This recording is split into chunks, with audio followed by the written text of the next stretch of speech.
وقدس الله سره وأدام النفع بعلومه وبركاته ونفحته ومداته وكرامته في الدارين آمين.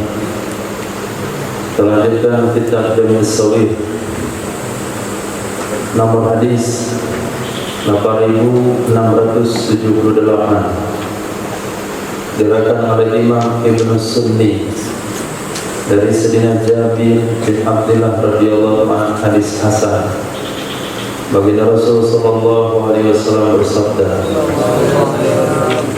"Man dzukirtu indahu," siapa saja yang disebut namaku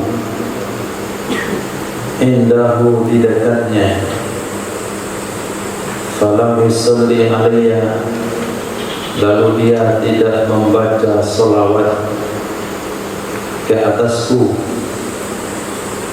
faqad syaqiya, itu sungguh telah celaka dia. Hadis hasan. Sepertinya membaca selawat adalah kunci keselamatan.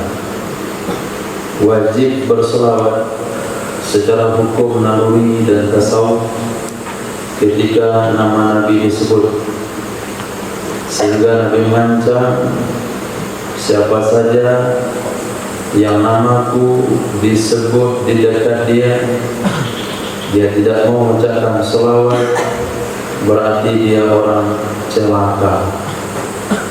Maka kita lihat kegembiraan dan kebahagiaan bagi orang-orang yang suka berselawat.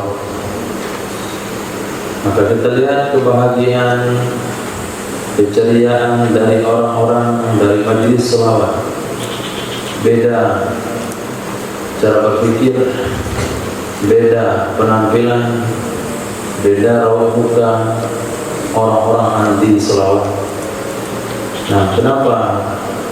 Karena dia jangankan membaca selawat ketika nama Nabi disebut, bahkan mereka mengatakan berselawat yang berlebihan itu tidak boleh.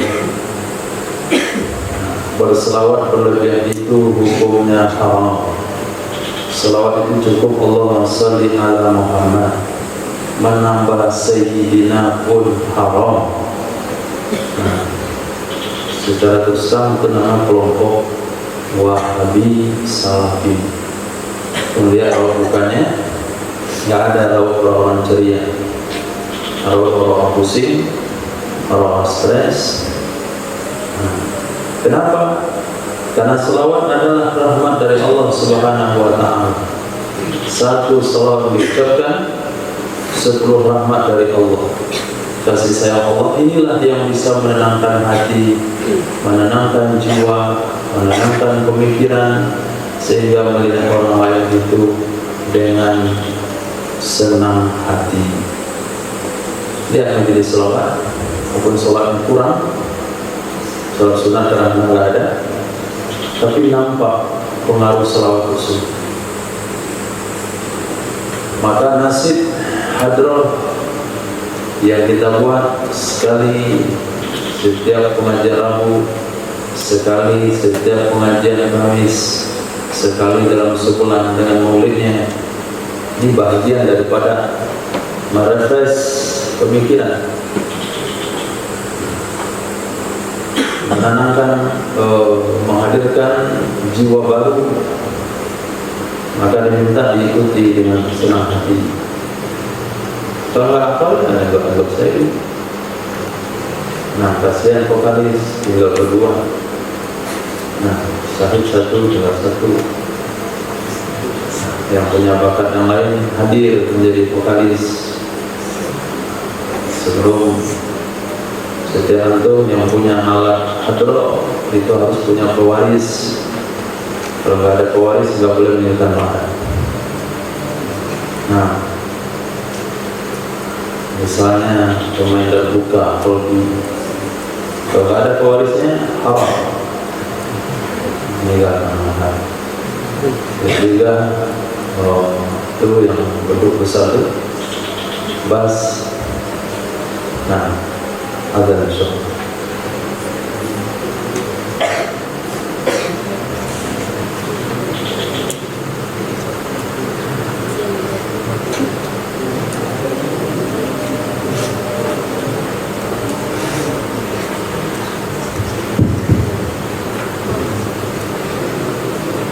Allahu Akbar, Allah.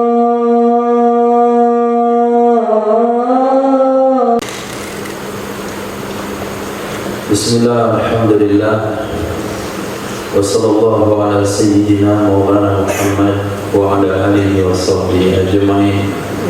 Kita lanjutkan hadis berikutnya, terdapat dalam Syarah Kabir kitab karangan Imam Tabrani dari Sayyidina Husain radhiyallahu ta'ala anhuma, hadis hasan.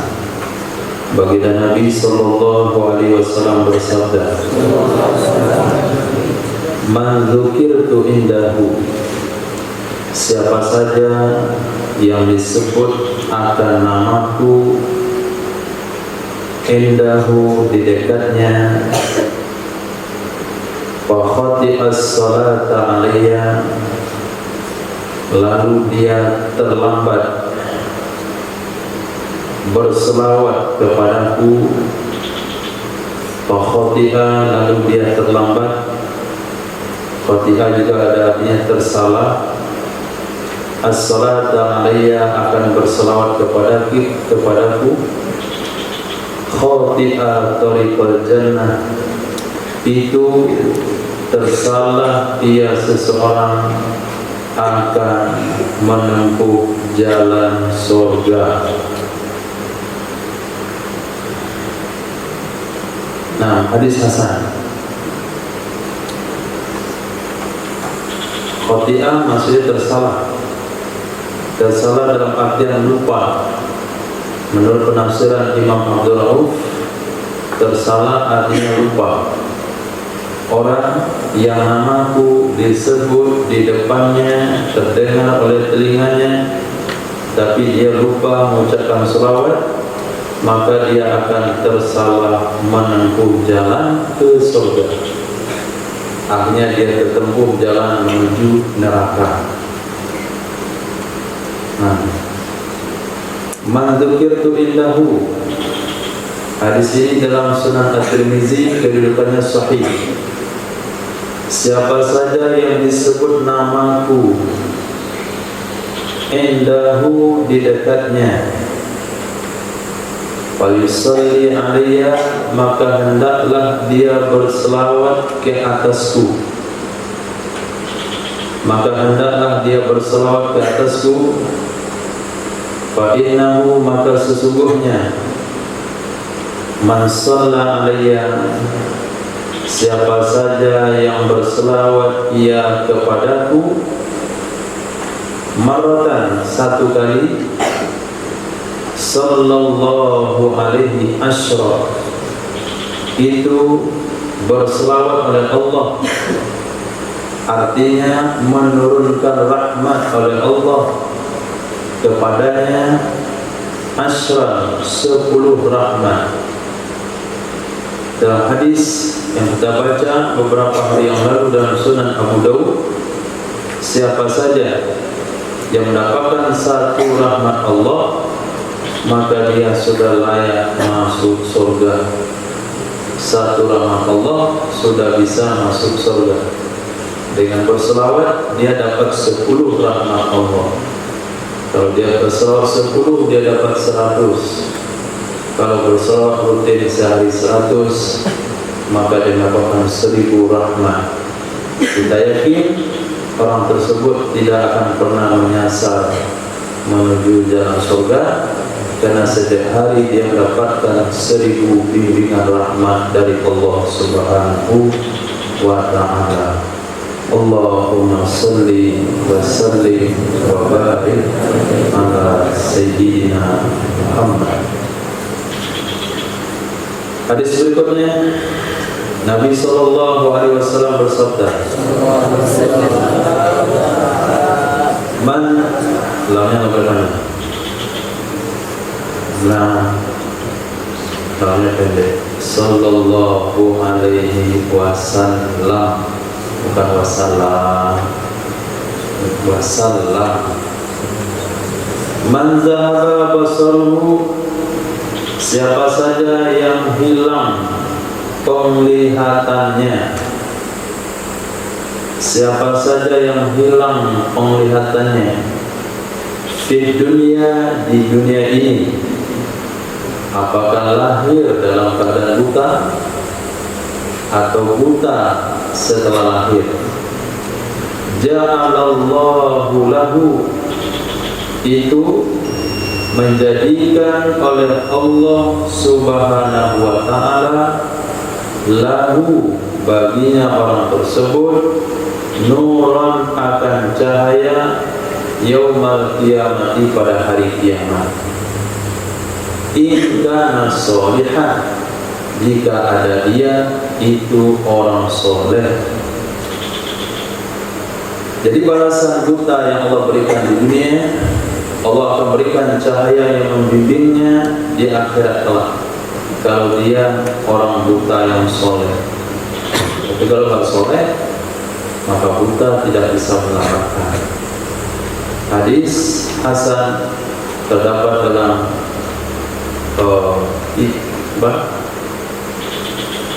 Salah Ausat, kitab Al-Ausat karangan Imam Tabrani. Hadis berikutnya, Nabi sallallahu alaihi wasallam bersabda, "Man dhahaba," siapa saja yang pergi ia, yang berangkat ia, bi hajati akhihi al-muslimi, untuk hajat saudaranya yang muslim, untuk hajat saudaranya yang muslim. Artinya pergi berjalan dengan tujuan menyelesaikan hajat kawan. Faqudiyat hajatuhu, lalu ditunaikan akan hajatnya saudara. Lalu ditunaikan akan hajatnya saudara, artinya dia berhasil mewujudkan keperluan saudaranya tersebut. Itu kutibat lahu hajjatun wa umratun, ditulis baginya seseorang satu amalan haji dan satu amalan umroh.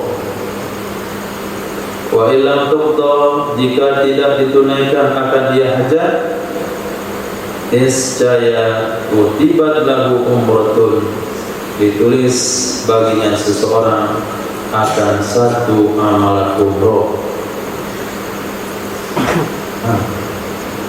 Teman, kawan, yang tahu berurusan dengan kantor camat, ngurus KTP dan sebagainya, kita temani Capil, migrasi, akhirnya hajatnya tertunai. Berarti kita mendapatkan pahala haji umroh. Tapi kalau nggak tertunai, hanya dapat pahala umroh. Nanti umroh itu nggak perlu terlalu dipaksakan kalau tidak punya kemampuan. Haji tidak bisa dipaksakan kalau tidak punya kemampuan. Lillahi ala nasi hijjul baiti man istata'a ilaihi sabila. Hak Allah kepada manusia ibadah haji bagi yang mampu. Bagi yang tidak mampu, yang niat yang kuat, dia menabung, akhirnya tidak berangkat, keburu meninggal, maka dia ditulis sebagai haji dan dikumpulkan bersama orang-orang yang sudah haji. Berarti dalam Islam itu, bukan menilai hanya amal, tapi menilai juga niat yang kuat. Sehingga Nabi bersabda, niatul mu'min khairun min amali, niat orang beriman itu lebih bagus daripada amalnya itu sendiri. Dan ada peluang-peluang untuk haji, yaitu menunaikan hajat kawan. Menunaikan hajat kawan, apalagi hajat akhirat. Hajat dunia saja itu Allah balas dengan umroh dan haji, apalagi hajat akhirat. Hadis berikutnya, Nabi sallallahu alaihi wasallam bersabda, "Man ra'a auratan Siapa saja yang melihat dia akan aurat. Siapa saja yang melihat dia akan aurat. Aurat di sini maksudnya kekurangan, bukan aurat anggota tubuh, tapi kekurangan. Fasataraha, lalu menutupi dia seseorang akannya kekurangan, karena itu ada dia seseorang yang menutupi kekurangan orang lain. Kaman ahya, seperti seseorang yang menghidupkan dia mauqudatan, akan anak yang dikubur hidup-hidup. Mauqudah, anak yang dikubur hidup-hidup, min qabriha, dari kuburnya. Mauqudah itu identik dengan muannas, karena yang dikubur oleh kafir Quraisy adalah anak wanita, maka doanya ha.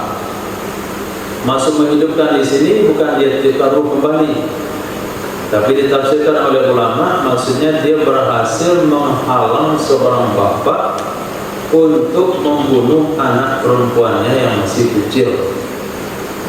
Nah, orang yang menutupi kekurangan orang lain, pahalanya sama dengan menghalang seorang bapak atau ibu untuk membunuh anaknya yang masih kecil. Itu makna menghidupkan. Tidak seluruh kekurangan harus ditutupi. Kekurangan yang sifatnya dibanggakan, kekurangan yang dianggap sebuah kebenaran, kekurangan yang dianggap sebuah kelebihan, dan disampaikan di khalayak ramai, itu nggak boleh ditutupi. Tapi apabila kekurangan individu pribadi masing-masing tidak memberi pengaruh kepada umat dan kemaslahatan umat, maka itu ditutupi dengan cara menyampaikan kepada orang muslim. Dan biarkan dengan menyampaikan kepada orang muslim. Di antara juga menutupi kekurangan adalah ketika teman baca doa, jadwal dia baca doa. Pas jadwal dia baca doa, ada tamu. Nah, dari luar, doanya nggak jelas, bikin malu orang semua. Nah, kemudian ada satu orang berinisiatif menggantikannya.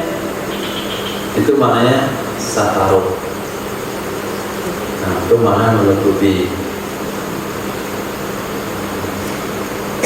Ini Mas Syahid datang jauh dari India situ, dan ada doa. Seperti apa dia bacanya?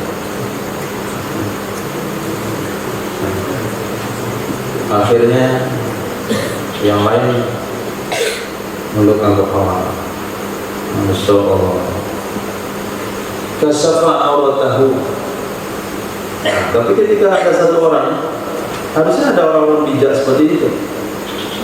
Nah, harusnya ada orang-orang bijak seperti itu. Ini pulang baca doa, ini ada tamu nih. Tamu itu ganti hari dia tahu ini orang belajar doa. Tamu yang baru datang nggak tahu dia itu sedang baca doa. Dikira tuh tukang doa di sini. Nah, yang doanya dijawab oleh Allah SWT. Kok ini tukang doanya bagaimana lain? Nah, simpel, singkat, ada. Hidayah, tolong saudara muslim di Palestina. La ilaha illallah subhanallah. La ilaha illallah subhanallah. Inna kunna minadh dhalimin. Nah, kayak itu pelajaran berapa? Yang kita baru ada alhamdulillah. Nah, begitu juga imam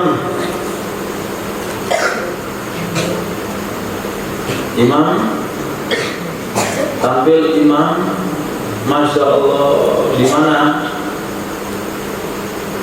Di mana?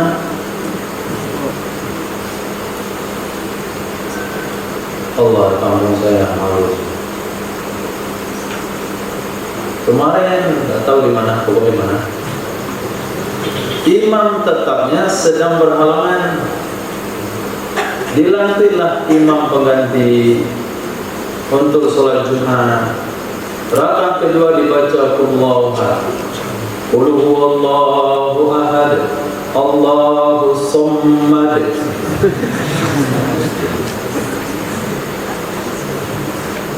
Itu kan mungkin malu satu kampung. Harusnya orang yang tahu dengan kualitas imam ini harus menggantikan. Itu bagian daripada man ra'a auratan fasataraha, berarti dia telah menghidupkan orang, telah menghalang seorang bapak melakukan pembunuhan terhadap anak wanitanya. Mara'a syai'an yu'jibuhu, siapa saja yang melihat ia akan sesuatu,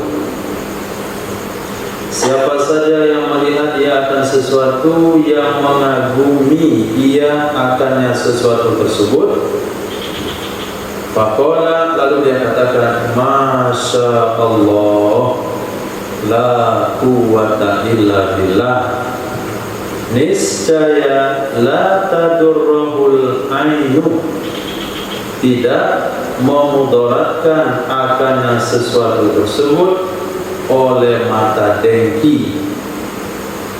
Ini cara memagar sesuatu yang kita kagumi, sesuatu yang kita senangi supaya tidak rusak karena mata para pendengki. Karena Nabi bersabda, al-ainu haq, efek dari mata dengki itu benar. Laris usaha, Masya Allah, la quwwata illa billah. Barusan lancar setoran, langsung bilang Masya Allah, la quwwata illa billah. Baik yang membaca maupun guru yang menyimak, Masya Allah, mabruk, la quwwata illa billah. Tapi kalau ta'ajub berlebihan, sesuatu yang dita'ajubi itu akan rusak. Maka ulama menangkal benda-bendanya. Para ulama sufi mengajarkan untuk menangkal benda-benda bagus itu ditulis Masya Allah, la quwwata illa billah. Ada juga kaligrafinya. Nah, kagum dengan mobil tempelkan Masya Allah, la quwwata illa billah. Di rumah Masya Allah, rumah dikagumi ya. Nah, ini nggak perlu tempel pondok, cukup dilihat saya. Masya Allah, la quwwata illa billah. Kalau anak lagi mana caranya? Bapak coklat, ibu teh manis. Nah, anaknya putih bersih, maka harus baca Masya Allah. Yang telah ditulis di dalam anak, Masya Allah, la quwwata illa billah. Dibacakan saja. Setiap keluar rumah, Masya Allah, la quwwata illa billah. Ada tamu datang melihat, Masya Allah, la quwwata illa billah. Jadi apa saja yang dibacakan kalimat tersebut terhadap sesuatu yang dikagumi, dia tidak akan dirusak oleh mata dengki. Nah, untuk mencerminkan sering di situ, setelah main samsat namanya, mangkat.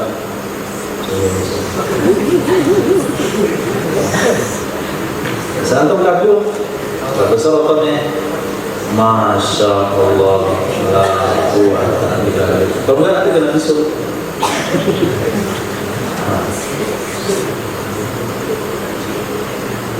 Hadis berikutnya Nabi sallallahu alaihi wasallam bersabda. Hadis tadi dhaif, tapi didukung oleh ayat Al-Qur'an. Jadi enggak jadi dia dhaif. Hadisnya dhaif, tapi maknanya didukung oleh ayat Al-Quran dalam surah Al-Kahfi, "Falaula iz dakhalta jannata qulta Masya Allah, la quwwata illa billah."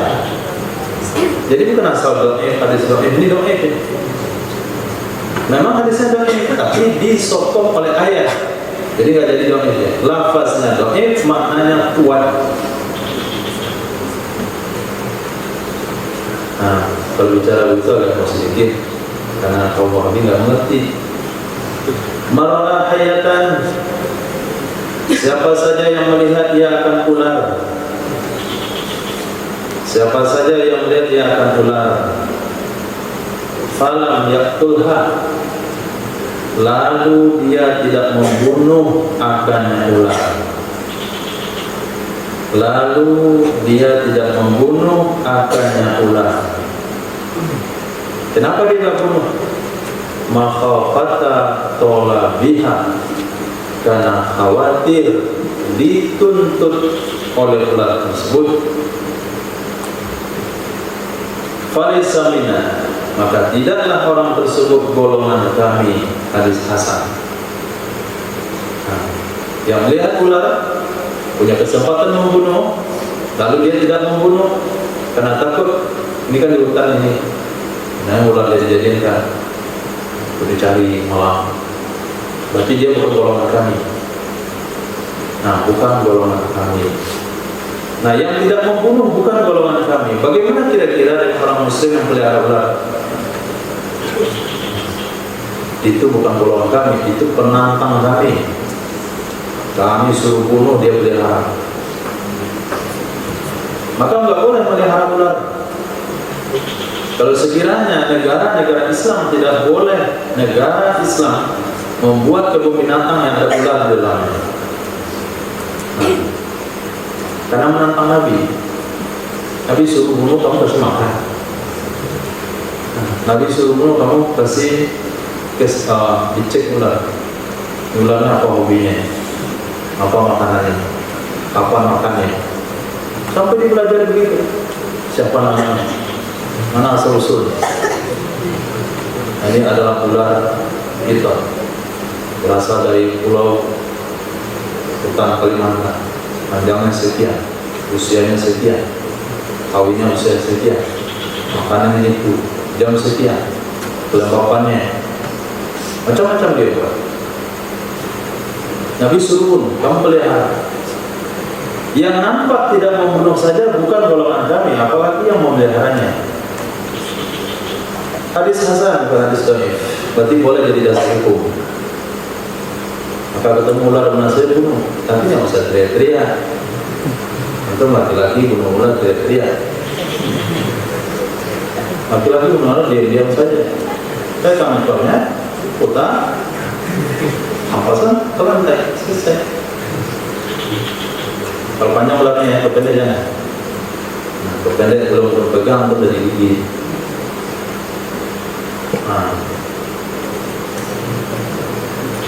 Ini berlima bunuh ular, nggak mati-mati. Teriak sampai ke ular.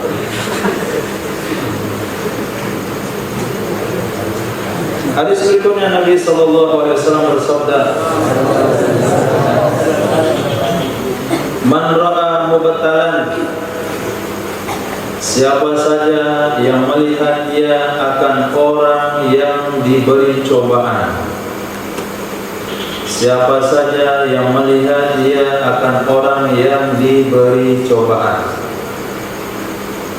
Ada ketemu orang buta, ketemu orang buntung, ketemu orang stroke, ketemu orang gak bisa berjalan, ketemu orang tuli, ketemu orang cacat, pokoknya mubtala atau ketabrak, patah dan sebagainya. Faqala, lalu dia baca doa ini, Alhamdulillahilladzi afani mimma btalaka bi wa faddalani ala katsirin mimman khalaqa tafdila. Itu lam yusibhu dzalikal bala, tidak akan menimpa akannya seseorang oleh demikian cobaan. Tidak akan menimpa akannya seseorang oleh demikian cobaan. Sebagai istilah doanya, Alhamdulillahilladzi afani mimma btalaka bi, segala puji bagi Allah Zat afani, yang telah menyelamatkan dia akan aku, mimma, dari perkara-perkara, ibtalaka bi, yang memuji ya Allah akan kamu dengannya perkara. Wa faddalani, dan telah melebihkan ya Allah akan aku ala katsir, atas kebanyakan, mimman khalaqa, dari orang-orang yang telah Allah ciptakan, tafdilan, akan benar-benar dilebihkan. Lihat kawan bisu susah jalannya, sholatnya gampang, angkat kaki segala, udah sholat kayak orang tua. Nah, lihat baca dalam hati dan terdengar dia. Nah, maka ulama membagi doa ini. Doa ini dibaca jangan sampai terdengar oleh orang yang kena musibah tersebut, kecuali kalau dia fasik. Nah, kecuali dia fasik. Kita lihat orang sedang mabuk, itu dianjurkan kita perdengarkan doa itu sama dia. Alhamdulillahilladzi afani mimma ibtalaka bi wa faddalani katsiran mimman khalaqa tafdila. Kalau tidak khawatir dia mendapatkan ancaman dari orang tersebut. Tapi kalau musibahnya musibah bukan karena maksiat, dia jatuh dari kelapa, dia jatuh dari motor, dia digigit oleh apa namanya itu, kelapa, nah, terpleset di kamar bengkak kakinya, maka disunahkan dibaca dan terdengar oleh dia. Alhamdulillah, jadi apa nih? Mimma ibtalaka bi wa faddalani ala katsirin mimman khalaqa tafdila. Lihat orang buta baca doa ini, kita nggak akan buta. Lihat orang lumpuh baca doa ini, kita nggak lumpuh. Lihat orang stroke baca doa ini, kita nggak stroke. Dengan kita orang mengeluhkan sakit gula, kita baca doa itu, kita nggak akan sakit gula. Nah, lihat orang kehilangan, kita baca doa ini, kita nggak akan kehilangan. Janji Nabi, hadis hasan dalam Sunan At-Tirmidzi, siapa membaca doa ini ke suatu musibah yang menimpa seseorang, dia tidak akan kena musibah tersebut. Dan ngantuk-ngantuk, tapi dia ngantuk. Lihat kalau ngantuk, dia bagi-bagi. Susah nama. Ngantuk lagi. Baca doa itu. Kita nggak kena musibah ngantuk. Nah. Kawan main bola, ngomong bola, terpilih tangannya. Baca doa itu, antum jadi kiper nggak akan terpilih. Tangannya ya, kakinya mungkin. Nah, apalagi yang kena kakinya, baca lagi, kakinya aman, lututnya. Begitu.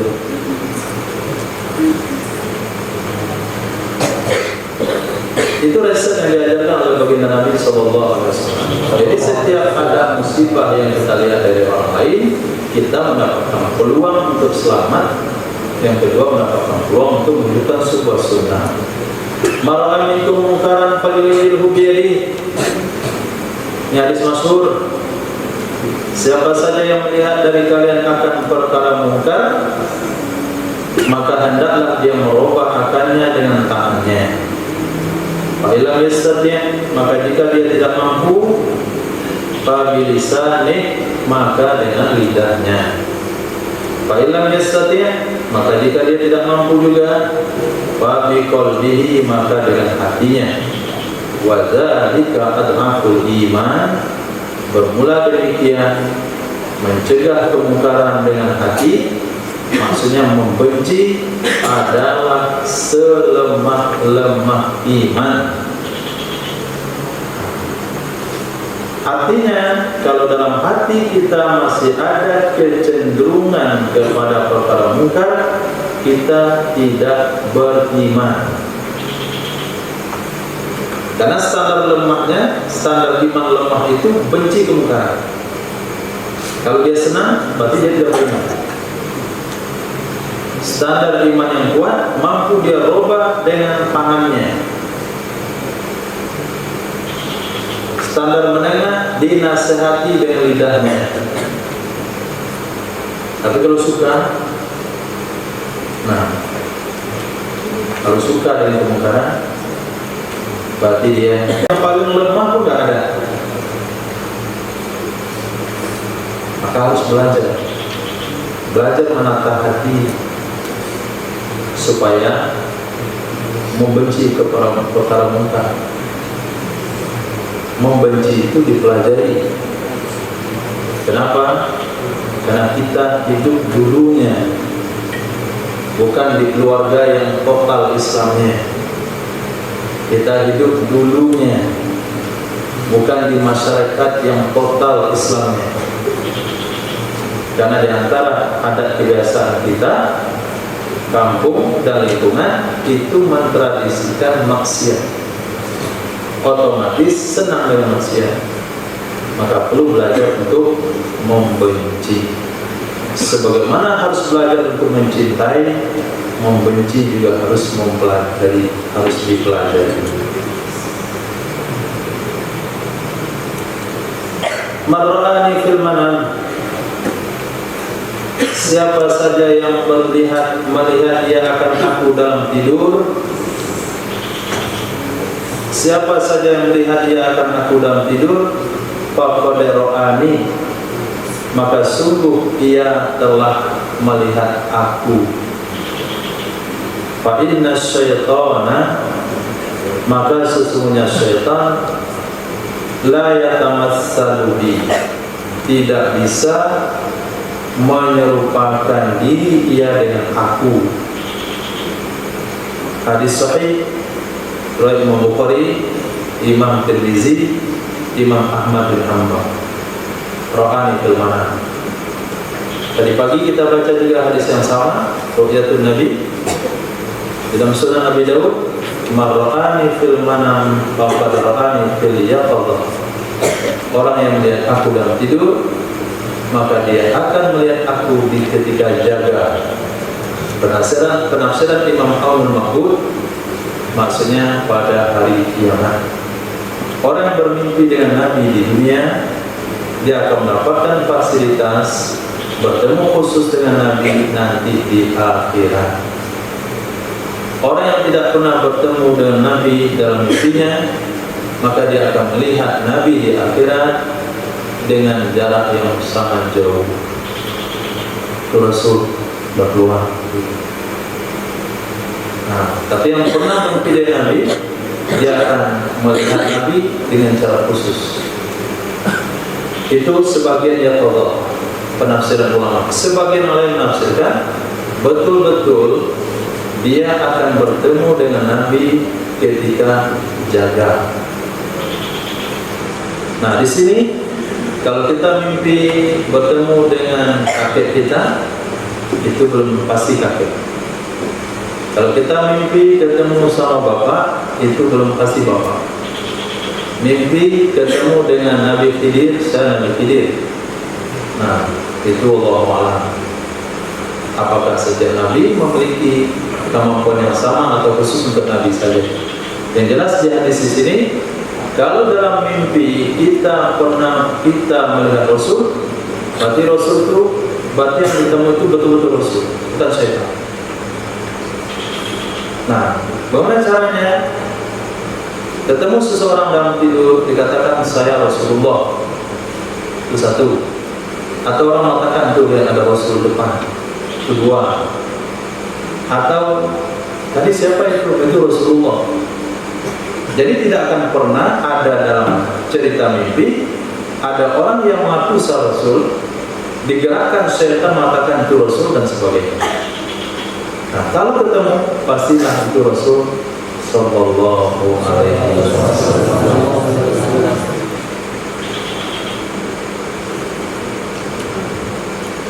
Siapa yang sering baca doa?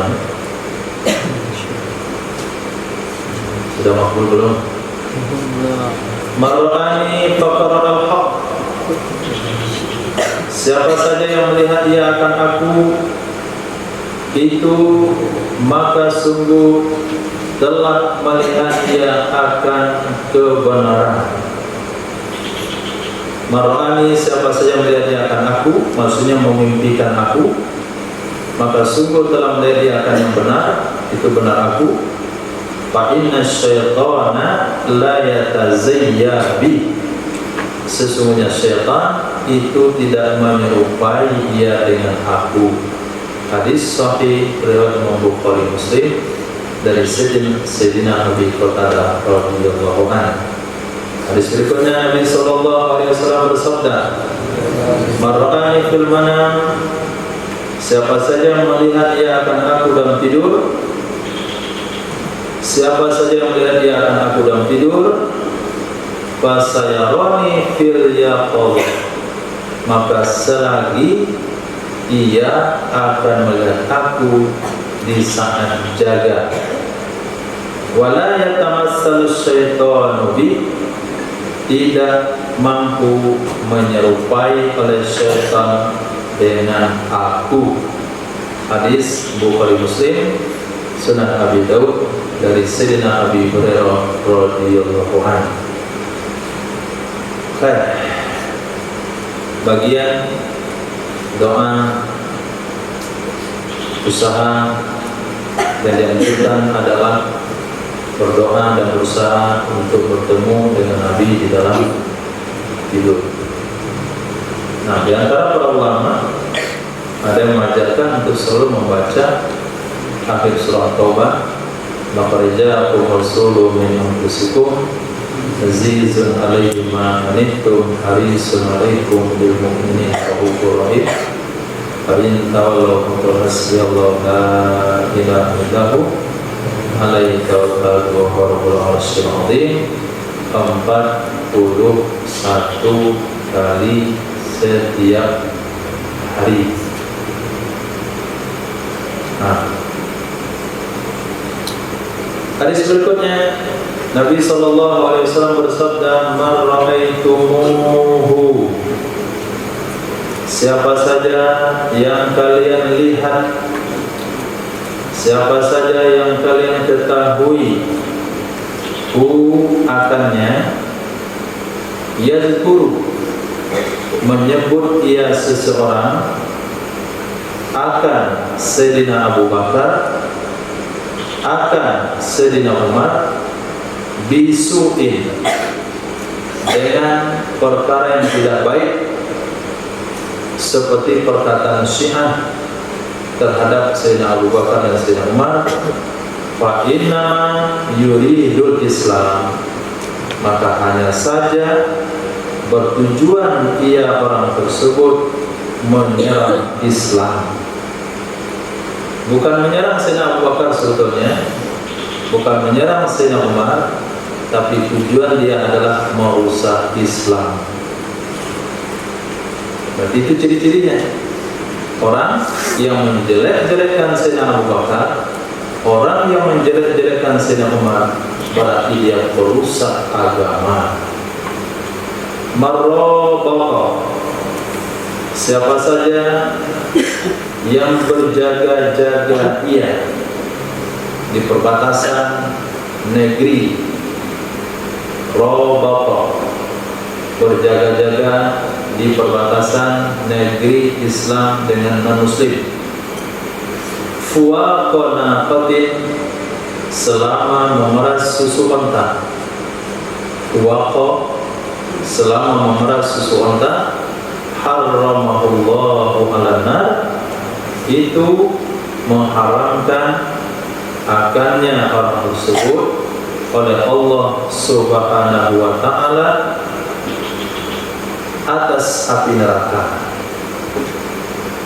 Nah, hadis yang sama, marrabata, siapa saja yang berjaga-jaga dia di perbatasan, lailatan, pada malam hari, fisabilillah, di jalan Allah Subhanahu wa ta'ala, itu kanat lahu, ada baginya seseorang, maaf, ada ia satu malam, baginya seseorang seperti 1000 malam, siyamiha, ibadah puasanya, wa qiyamiha, ibadah sholat tahajudnya 1000 malam. Hadis sahih. Nah, hari ini Indonesia berbatas dengan negara Islam. Indonesia mana lagi?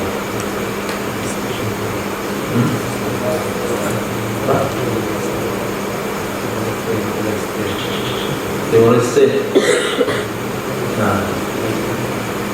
Nah, negara misalnya bukan negara Islam, tapi di negara non-Muslim. Di sana mereka ada kemungkinan masuk menyerang Islam, membunuh orang Islam.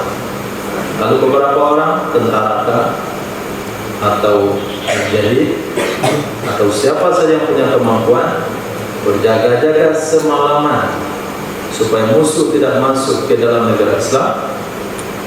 Maka satu malamnya dia itu sama pahalanya dengan 1000 malam yang sholat tahajud di malam harinya, yang puasa besok. Itu pahala Allah. Ulama mengembangkan hadis ini sebagai motivasi bagi pelajar-pelajar agama, orang yang berjaga-jaga di perbatasan untuk menjaga keselamatan orang Islam, sementara pelajar-pelajar agama berjaga-jaga siang dan malam mempelajari agama untuk menjaga batasan-batasan Allah, maka pahalanya disamakan dengan orang yang berjaga-jaga di jalan Allah. Dia bukan menyelamatkan orang Islam saja dari kematian, tapi menyelamatkan akidah, menyelamatkan pengamalan umat Islam daripada kesesatan. Maka ulama berpendapat pahala Ramadan itu diberikan juga kepada pelajar agama yang telah siang dan malam.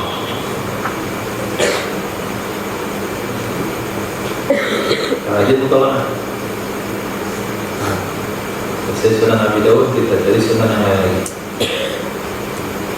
Hadis berikutnya Nabi SAW bersabda, Man ro'a billahi, siapa saja yang menampakkan ia dengan Allah, siapa saja yang menampakkan ia dengan Allah, li ghairillah, untuk selain Allah, faqad bari'a minallah, maka sungguh dia telah terlepas dari Allah. Dia sudah terlepas dari Allah. Maksud menampakkan dengan Allah, menampakkan dirinya dengan amalan-amalan akhirat, tapi tujuannya bukan akhirat. Menampakkan diri dengan amalan akhirat, tapi bukan akhirat tujuannya, maka sungguh dia telah terlepas dari Allah. Maksud terlepas dari Allah, dia tidak mendapatkan pahala dari amal tersebut, bahkan dia mendapatkan hukuman daripada amal akhirat yang ditujukan untuk dunia.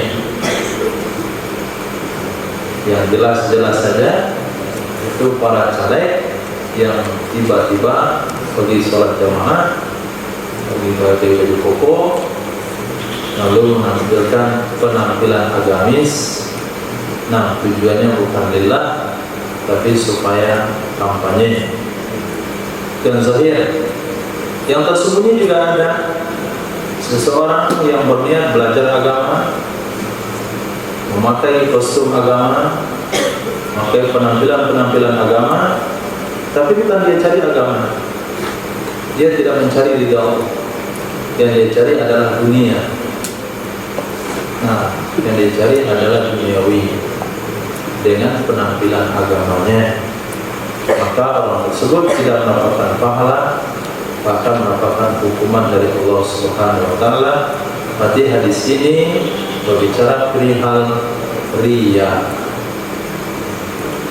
Man rabba saghiran, siapa saja yang mendidik dia akan anak kecil, siapa saja yang mendidik dia akan anak kecil, sehingga berkata dia si anak, la ilaha illallah, itu lam yuhasibullah, tidak menghisab akannya orang tersebut. Kemana kembali domir? Fil mauqif as-saghir samil waladi waladi ghairi, fadzalika lianna kulla maulud yad'u ala fitrah al-Islam kama fil hadis wa tarbiyatan wa fatil fitrah aslihatan. Nah, kembali kepada orang tersebut, niscaya itu tidak menghisab akannya orang tersebut oleh Allah Subhanahu wa taala. Ini bagian tuntunan dari Nabi SAW bagi orang tua dalam mentarbiyah anak.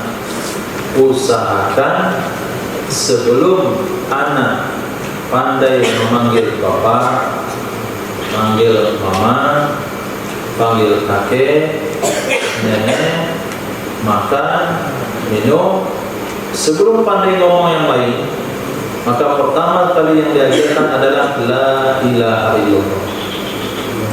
Maka orang tuanya tidak akan dihisab di akhirat kelak. Nah, setelah dia pandai baca la ilaha illallah, baru ajarin manggil papa. Rata-rata kita pertama sekali yang pandai diucapkan adalah mama, mama, mama, mama, mama, mama. Nah, jangan ajarkan dulu mama itu nanti saja. La ilaha illallah jawab. Nah, setelah pandai baca la ilaha illallah, baru ajarkan manggil-manggil yang baik. Itu tarbiyah. Paham? Dicatat di tempat yang bisa ditemukan nanti dari selebih kita di pasukannya lupa. Hadis berikutnya Nabi SAW bersabda, man rahimah, siapa saja yang kasihan dia, walau zabihat usfur, walaupun akan menyembelih burung pipit, rahimahullahu yaumal qiyamah, itu merahmati akannya orang tersebut oleh Allah pada hari kiamat. Jadi orang yang nggak tegaan nyembelih, walaupun itu burung pipit, maka akan mendapat rahmat Allah pada hari kiamat. Bukan takutnya, takut sama nggak tegaan beda. Nah, takut itu nggak berani. Ini bisa nyembelih, tapi kasihan dia sama burungnya, kasihan sama ayamnya, sakit tuh ayam disembelih, bisa nggak mau nyembelih. Nah, nggak tegaan nyembelih sapi, nggak tegaan nyembelih sapi, maka orang itu akan dikasihani oleh Allah pada hari kiamat. Hadis sahih. Nah, maka yang sudah nyembelih itu sudah selesai, itu sudah tegang, itu terus saja nyembelih. Nah, nanti nggak tegang lagi, nggak tegang itu sekali saja.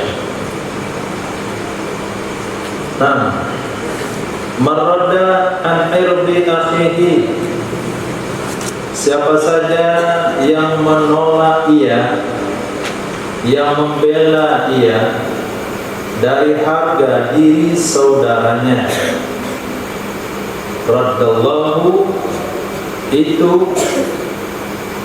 mengelakkan oleh Allah Subhanahu wa ta'ala an wajhihi, dari mukanya seseorang, an-naru yaumal qiyamah, akan api neraka pada hari kiamat. Musnad Imam Ahmad bin Hanbal, Imam Tirmizi, dari Sayyidina Abi Darda radhiyallahu anhu. Artinya membela ada kawan. Ketika kawan dibicarakan di hadapan kita dengan perkara yang tidak layak, walaupun perkara tersebut benar, nah, kita bela. Jangan kamu mau urusan orang. Urus diri sendiri dulu, baru urus orang. Nah, orang yang membela seperti itu akan diselamatkan oleh Allah pada hari kiamat. Ini termasuk hadis al-jaza min jinsil amal. Beberapa jaza min jinsil amal. Saya rasa ada lebih 40. Man radda an irdi akhihi, siapa saja yang melindungi ia, yang membela ia dari harga diri saudaranya, karena lahu, ada ia tindakan membela baginya seseorang hijabam minan nar, itu pelindung dari api neraka. Hadis hasan. Hadis hasan. Man radda adiyata ma'in, siapa saja yang mengatasi dia,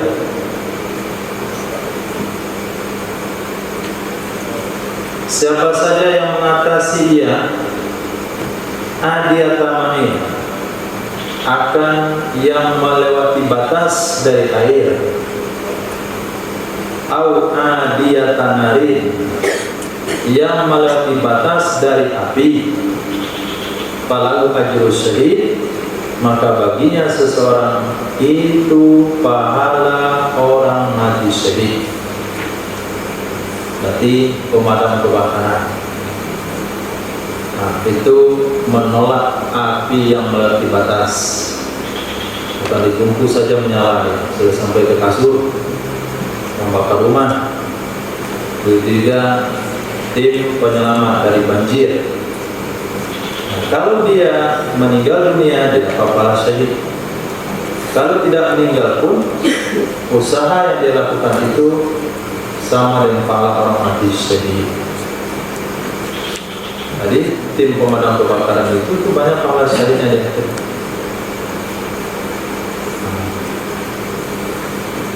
Man raddathu tiyarah, siapa saja yang menghalangi akannya oleh pesimis,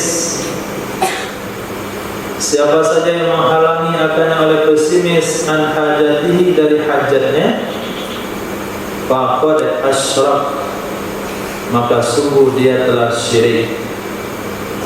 Tiarah adalah sebuah kebiasaan di zaman jahiliyah ketika mau melakukan safar, terutama safar tijarah, mereka akan mengusik burung yang ada di pohon. Kalau terbang ke kanan, mereka optimis. Kalau terbang ke kiri, mereka pesimis dan tidak jadi berangkat. Maka tiarah maknanya mengusik burung yang terbang untuk mengundi nasib. Tapi maknamu adalah apa saja. Nah, kalau sikap pesimis menghalang seseorang untuk melakukan hajatnya, berarti dia ada syirik dengan Allah Subhanahu wa ta'ala. Setir mobil, mau berangkat undangan balik, kemudian lewat satu jalan, tabrak ayam orang, ganti. Kemudian lewat lagi, ketabrak musang, nggak bayar lagi. Kemudian ketemu lagi tabrak kucing, hanya dia balik. Ini tanda nggak baik ini. Dari tadi dan 3 nabrak, akhirnya dia pulang, nggak jadi ikut walimah. Itu syirik. Nabi katakan dia telah berbuat syirik. Nah, ketiga, pergi melamar, dia bawa jeruk. Nah, katanya melamar nggak boleh bawa jeruk, bawa pisang biar rapat. Nah, akhirnya bawa jeruk, akhirnya pulang dia. Kenapa? Bawa jeruk, besok lah mau beli pisang. Itu syirik. Tapi kalau sebelum berangkat dia beli pisang supaya dia rapat dengan keluarga yang dijumpai, maka itu namanya fi'lul hasan. Jadi sedikit bedanya tiara dan fi'lul hasan. Nah, tiara adalah pesimis yang menghalang, tapi tidak suka. Tapi kalau optimis yang mendorong, itu boleh dianjurkan dalam agama. Kayak memberi nama kedai, memberi nama anak, itu masuk dari fi'lul hasan. Dikasih nama Hasan Basri supaya jadi ulama. Kasih dulu di belakangnya, nggak jadi ulama, jadi gubernur kena campur buli. Kasih nama Muhammad supaya bisa dipuji. Kasih nama Israel supaya nggak mati. Ada masalah. Itu nama fi'lul hasan. Hadis berikutnya Nabi SAW bersabda, "Man ruziqa fi syai'in." Siapa saja yang diberi rezeki akan dia pada sesuatu, falyalzamhu, maka hendaklah dia melazimi akannya sesuatu tersebut. Nah, Sunan Kubra Imam Baihaqi. Hadis dhaif daripada Sayyidina Anas bin Malik. Ini panduan Nabi dalam berusaha. Kalau rezeki kita sudah Allah berikan lewat satu usaha, jangan diganti. Nah, udah enak usaha dagang ayam, maju usahanya, dia ganti dagang es krim. Jangan diganti lagi. Kalau laris, maju usahanya dagang es, jangan dagang ayam. Ini bulan ini dagang ayam, besok dagang ikan, besok dagang anak ikan, besok dagang sayur. Semua aja didagang. Mana nampak tidak? Itu bukan prinsip, bukan cara berusaha yang diajarkan oleh baginda Nabi. Sudah bagus dengan kedai yang ini, ya tetap ada di situ. Oh, berarti kedai yang memberi rezeki? Tidak. Kalau yakin kedai yang memberi rezeki, berarti dia syirik, mengamalkan sunnah Nabi.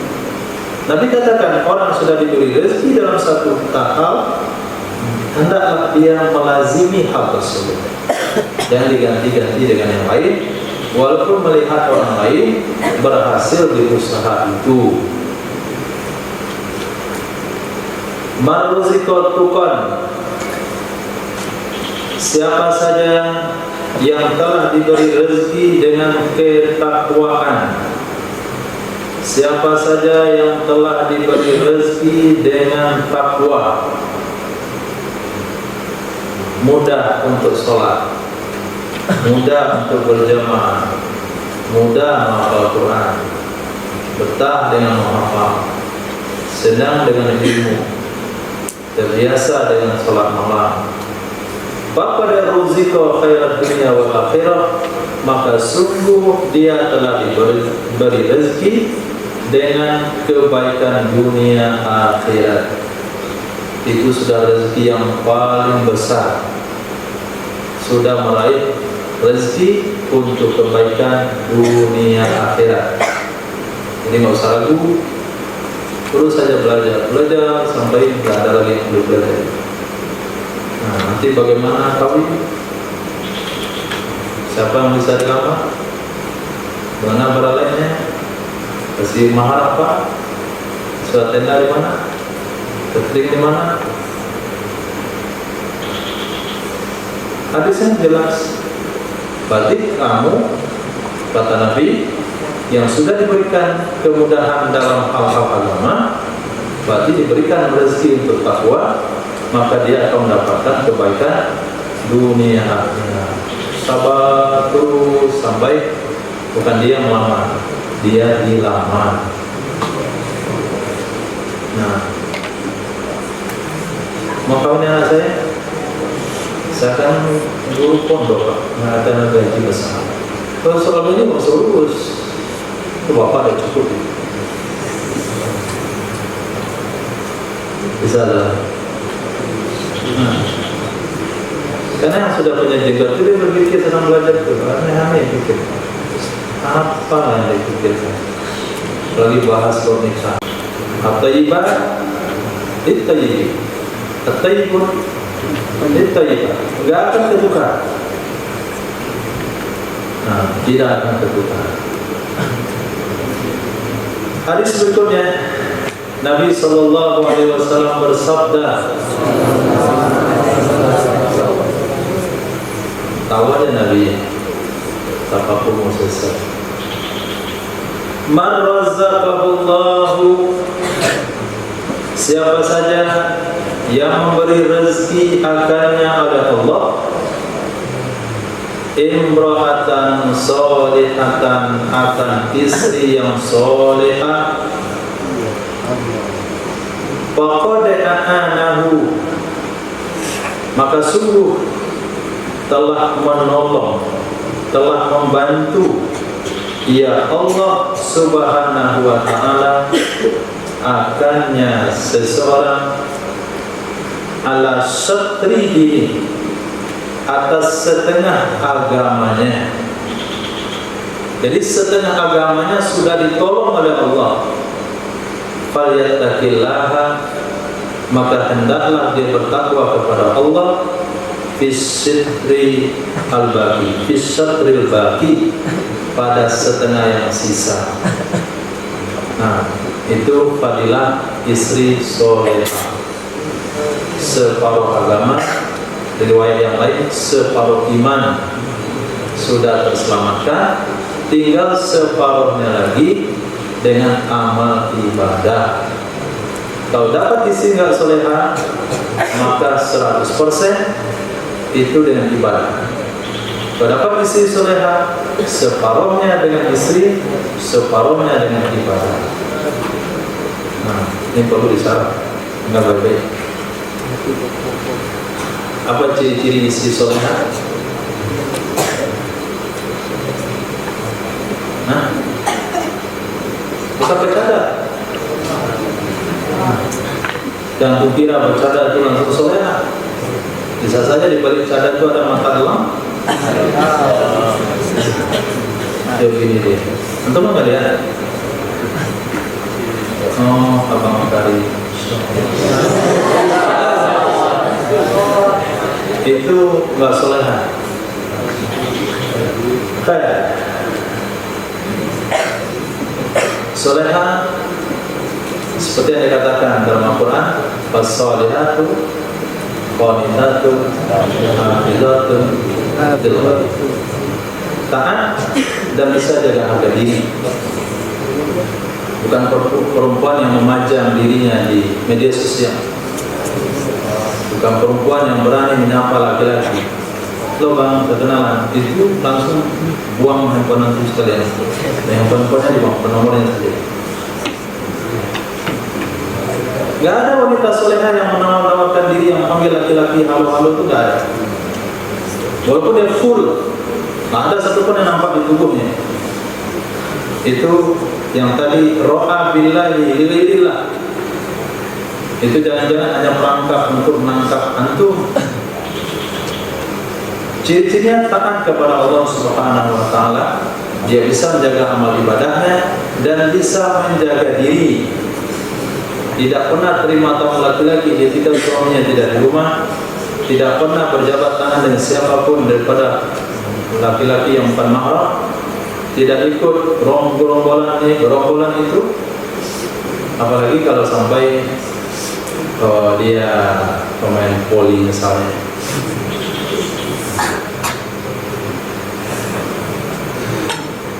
Jadi tidak semua yang belajar agama bisa dijamin solehah, dan tidak semua yang solehah itu mesti tahu ilmu agama.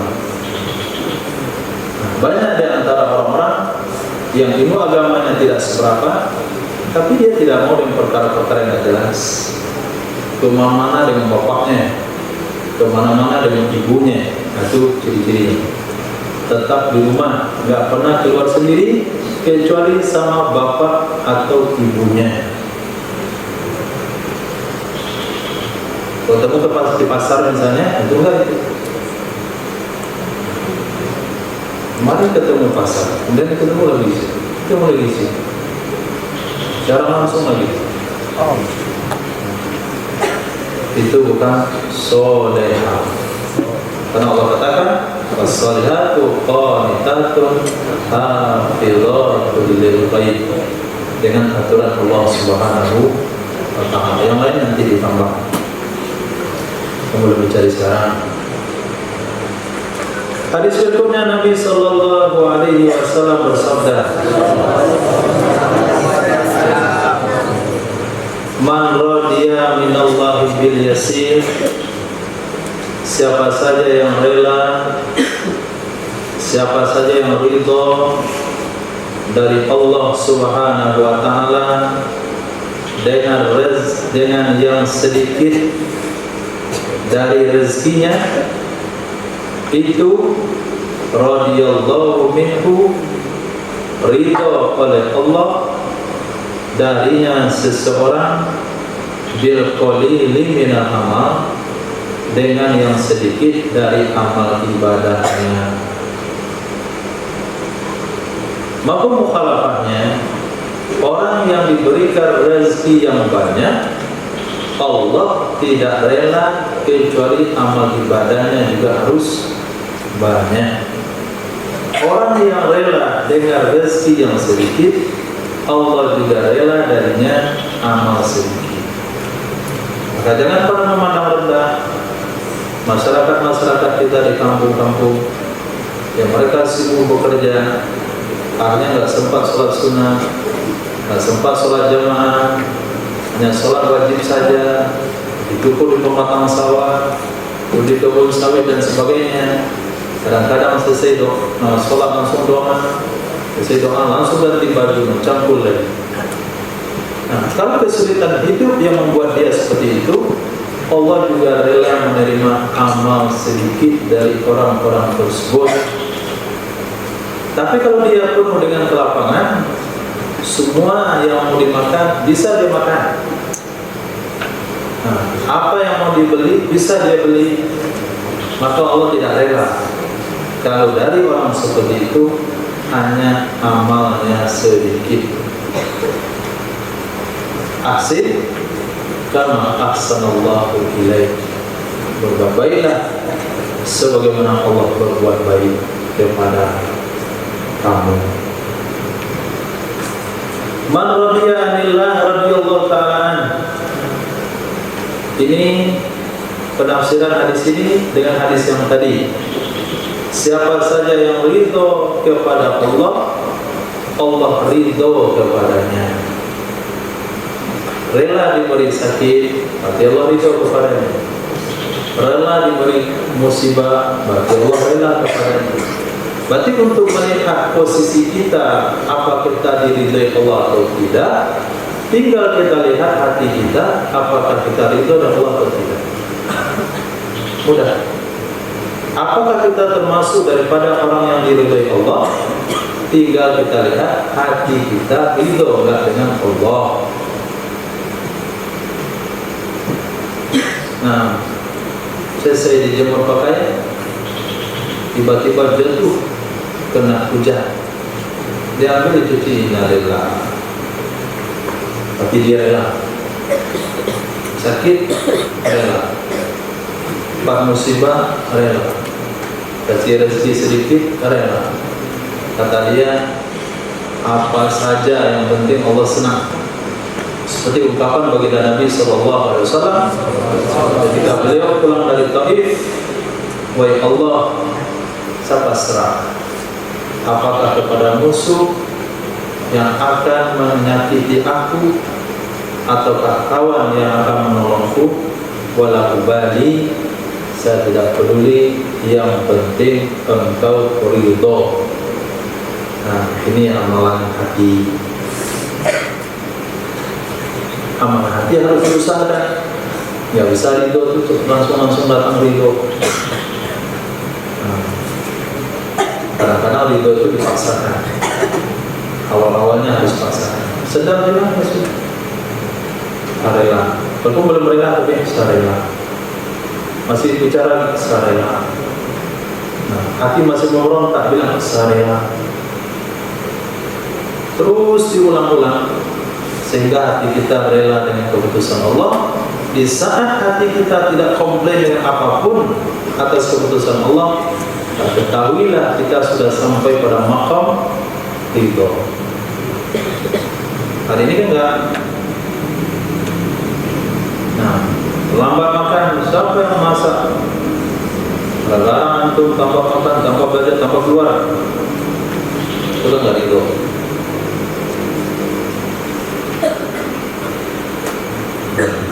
Siapa yang ambil buku catatan Hirosa? Kalau nggak ketemu nggak boleh pulang bulan ini. Akhirnya cari orang tua. Gara-gara untuk kita nggak pulang, kenapa untuk ambil catatan buku Hirosa? Ridho saja itu. Itu sudah ditulis di Lauh Mahfuz sebelum dunia ini diciptakan. Akan ada satu orang mengambil buku catatan Hirosa sehingga pulang bulan November ditiadakan. Tidak ada di Lauh Mahfuz. Tapi apa benar seperti itu atau tidak, Allahu a'lam.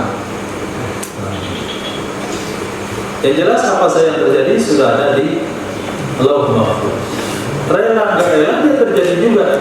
Kalau nggak rela nggak ada pahalanya. Kalau rela ada pahalanya. Ya mesti direlakan. Nah, untuk belajar rela itu secara bertahap, dari perkara yang kecil yang Allah ambil dalam diri kita sampai perkara yang besar. Itu tarbiyah yang dibuat oleh Allah Subhanahu wa taala kepada Nabi Yaqub. Nah, dipisahkan beliau dengan Nabi Yusuf supaya lahir ridho dengan Allah.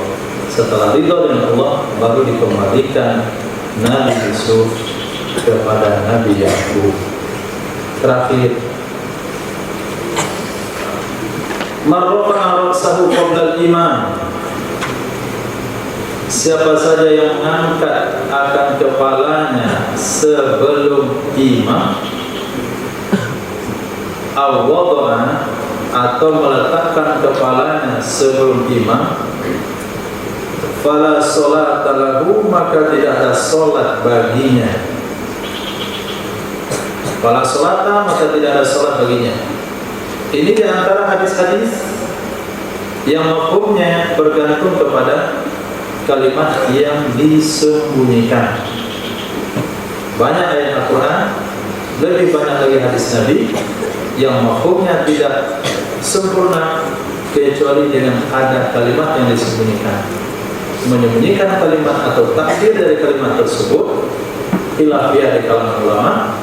Kalau di sini menurut Imam Syafi'i kamilatan, fala sholata kamilatan, maka tidak ada sholat yang sempurna bagi orang tersebut yang ruku sebelum imam ruku, intidal sebelum imam intidal, bangkit dari sujud sebelum imam bangkit, maka sholatnya tidak sempurna.